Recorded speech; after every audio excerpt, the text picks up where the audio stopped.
Hola, hoy estamos en el IES Los Montecillos, en Coín. Estamos en una experiencia de formación con Pepa Rodríguez, que es asesora en el CEP de Marbella Coín y es maestra de educación primaria. Hola Pepa, ¿qué tal? Hola, ¿qué tal? Hoy vamos a hablar sobre enseñanza directa, sobre instrucción directa, cómo se puede hacer, cuáles son sus ventajas, cuáles son sus inconvenientes. Pepa, la enseñanza directa es el rasgo fundamental de nuestra tradición de enseñanza.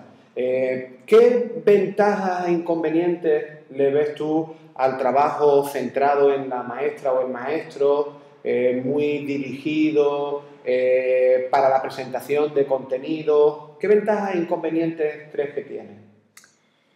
Bueno, como tú bien has dicho, la enseñanza directa es tradicional, es decir, centrada en el profesorado. La ventaja que yo le veo que puede ser, digamos, la apertura de la clase. En un principio, para explicar el tema a tu alumnado y para que ellos y ellas sepan exactamente en qué van a trabajar, para explicar bien la actividad, para que comprendan bien cuál es el trabajo, para pasar inmediatamente a un segundo plano, ficticio en realidad, a un segundo plano de coordinación impulsora y potenciadora. Esa es la función nuestra, ¿vale? El inconveniente que yo le veo es que no siempre se puede hacer, no es conveniente que el profesorado sea siempre el centro de atención, sino que si pasamos directamente a la acción y el alumnado es el protagonista del aprendizaje, son ellos y ellas los que tienen que ser los auténticos sujetos de atención, ¿no? Entonces yo le veo ahí inconvenientes. Quizá en la tradición de la didáctica, dentro de la ciencia de la educación, se suele hablar de modelos de enseñanza. Enseñanza directa, enseñanza a través de grupos, modelos de enseñanza individualizada. ¿No crees que esto puede ser un inconveniente y que a lo mejor podríamos hablar mejor de momentos? Momento para la enseñanza directa con toda la clase, momento para la enseñanza a través de grupos, momento para la enseñanza individualizada.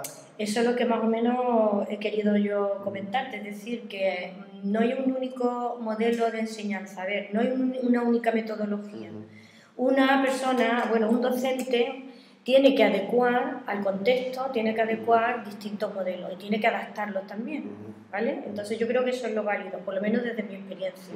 Es decir, tú haces una planificación y una actividad muy bien pensada, organizada, con capacidad, una debe tener capacidad de improvisar, pero todo debe estar muy bien organizado conociendo el grupo clase que tiene y conociendo el contexto. Entonces lo que tiene es que extraer el máximo de ese contexto, ¿vale? Y bueno, hay una especie de secuencia prototípica en el trabajo directo con toda la clase y me gustaría someterla a tu valoración desde tu experiencia. Esta secuencia prototípica, que es a veces sugerida en los manuales de didáctica, comienza con una revisión de aprendizajes previos, pasa por una fase de exposición o de explicación y posteriormente a práctica guiada y a una práctica más independiente para acabar con una valoración, revisión, evaluación. ¿Estarías de acuerdo con esta secuencia? ¿Hay algún punto que creas que es especialmente importante? Que si estoy de acuerdo con esta secuencia que tú me has dicho clásica, sí, es que es lo que se hace normalmente. Que sea partidario o no es otra cuestión, eso no es lo que me estás preguntando. Muy bien, muy bien. Pero ¿qué es lo clásico? ¿Qué es la secuencia clásica? Ahora, si me preguntas si soy partidaria o no, ya te respondería cuando llegue el momento. Ha llegado el momento, cuéntame. ¿Eres partidaria de esta secuencia? Pues no, no como única metodología, lógicamente, claro.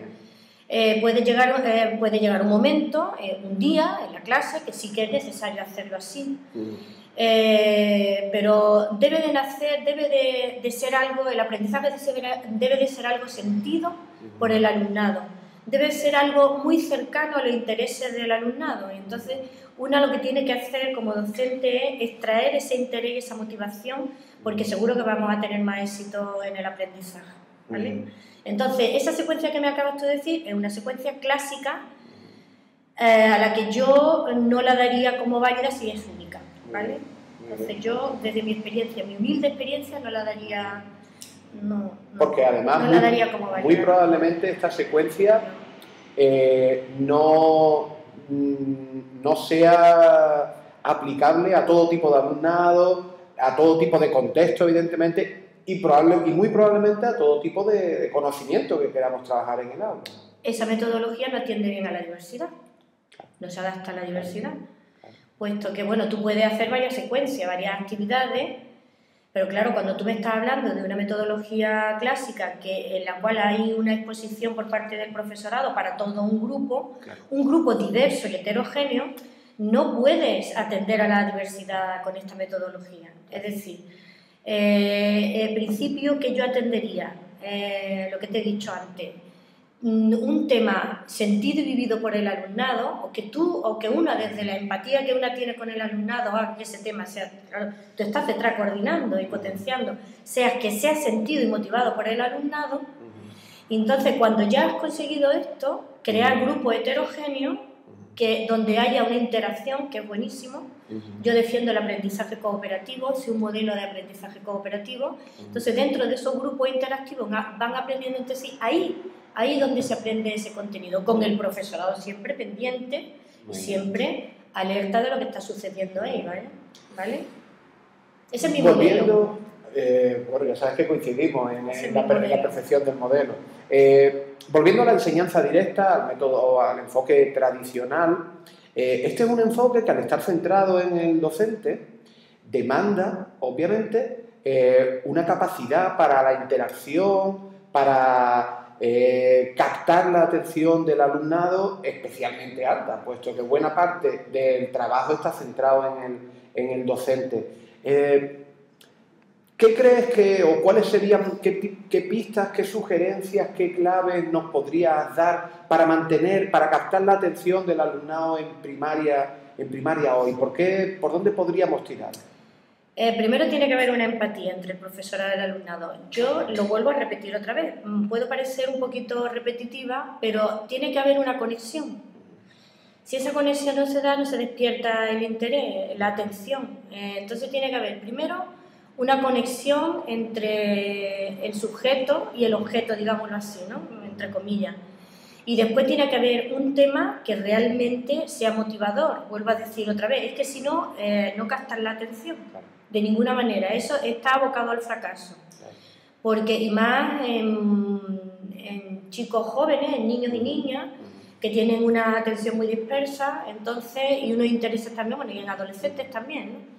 Entonces, la clave está en tener una conexión, una buena conexión, una conexión positiva, en que haya un ambiente de un clima de clase interesado todo el grupo en el tema y, por supuesto, en el tema mismo, lógicamente. Si es un tema despegado y desconectado del alumnado, si encima, fíjate el panorama que te estoy planteando, si encima no hay una buena conexión, doy por seguro que el fracaso está ya garantizado. No hay posibilidad de que ese alumnado te atienda. Me gustaría incidir en uno de los aspectos que has comentado. Hemos comentado en varias ocasiones la importancia del tema, de la cercanía con la vida y los intereses del alumnado, pero me gustaría también comentar cómo la práctica que queramos plantear a nuestro alumnado no tiene que estar exenta de creatividad, de aspectos lúdicos, de descubrimiento, de indagación. ¿Crees que son estos valores importantes en clase? Por supuesto. No sé, ¿podrías tú contarnos experiencias que conozcas de enfoques, planteamientos creativos a la hora de practicar pues, conceptos propios del aula? Yo he trabajado muchísimo, por ejemplo, tareas, lo que ahora le llaman tareas integradas, proyectos. Además, yo soy una partidaria de los proyectos, no solamente se deben trabajar pequeños proyectos, claro, te lo digo desde mi nivel, el nivel que yo conozco, de primaria, se deben trabajar en infantil, sino que se deben desarrollar, a mi modo de ver, en primaria también. He trabajado muchísimo el teatro. El teatro como una actividad completa, he trabajado la plástica como una actividad transversal para trabajar en gran grupo, en pequeño grupo y en mediano grupo. Y en una actividad de aula, pues sacar, como bien se dice, un producto con una serie de actividades trabajadas previamente. Un producto no se saca por generación espontánea, es decir, vamos a ir de viaje, he hecho varias veces y hemos hecho un itinerario, un folleto turístico, pero porque vamos a hacer un viaje conjunto y vamos a planificar el viaje y vamos a trabajar en ese folleto, en ese viaje planificado, vamos a trabajar todas las áreas, matemática, todas las competencias, vamos a trabajar competencias matemáticas, razonamiento lógico-matemático, conocimiento del medio, lengua, TIC, incluso educación física, todo. Otro tema que yo he hecho mucho es trabajábamos en el patio del colegio, pues haciendo un estudio de la arboleda que había en el patio, en toda su dimensión, ¿no? Entonces yo he salido muchísimo al patio, llevo a mis alumnos donde sea, no me ha dado nunca, bueno, sí me ha dado un poquito de miedo, pero creo que los chiquillos hay que sacarlos del aula, entonces hemos elaborado después actividades antes, durante y después. Hemos hecho un compendio y por supuesto hay que darle un espacio de expresión al alumnado. Es muy importante que el alumnado exprese lo que se exprese oralmente. O sea, que es una clase en silencio, hay un momento de silencio, pero siempre en silencio, ¿no? Claro. ¿Vale? El silencio muchas veces lo que puede ocultar es que simplemente no está ocurriendo nada. Es decir, una actividad silenciosa puede ser simplemente pasividad. Me preguntaba mientras te estaba escuchando si tú sientes que hoy el currículo realmente avala o da pie al tipo de trabajo que estás comentando. ¿Crees que tenemos elementos en el currículo desde la perspectiva normativa, entiendo, en los decretos de enseñanzas mínimas?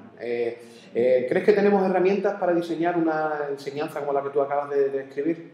Hombre, si la teníamos antes y teníamos otro tipo de currículum, ahora que es un currículum mucho más completo, es decir, vamos a ver, el currículum es una guía, un elemento más, en el cual el equipo docente tiene que adaptarse, o sea, tiene que ver qué contenido tiene ese currículum y tiene que transformar el currículum, tiene que estar en función nuestra para nosotros tener los resultados y los objetivos que queremos. Es decir, el currículum en sí, aunque parezca una barbaridad lo que estoy diciendo, no es un fin inamovible, es decir, un instrumento para que el docente, que sabe bien, que es un profesional, una profesional también, vamos, que sabemos dónde vamos, transformar ese currículum, adaptarlo y sacar del currículum lo que nos lleve el currículum. El currículum es el camino para conseguir el objetivo que queremos. Pero no es una senda trazada, sino que la construimos nosotros. No es una senda trazada, es una trampa. Si creemos que es una senda trazada, es una trampa, ¿vale? Igual que los libros de texto. Si nada más hay libro de texto, es una trampa también. ¿Vale? Entonces, muy bien. Bueno, Pepa, de verdad que darte las gracias por este rato de charla, desearte todo lo mejor para tu labor en el CEP y para todas aquellas aventuras e iniciativas que emprendas de aquí en adelante. Vale, pues muchas gracias. Gracias. Vale.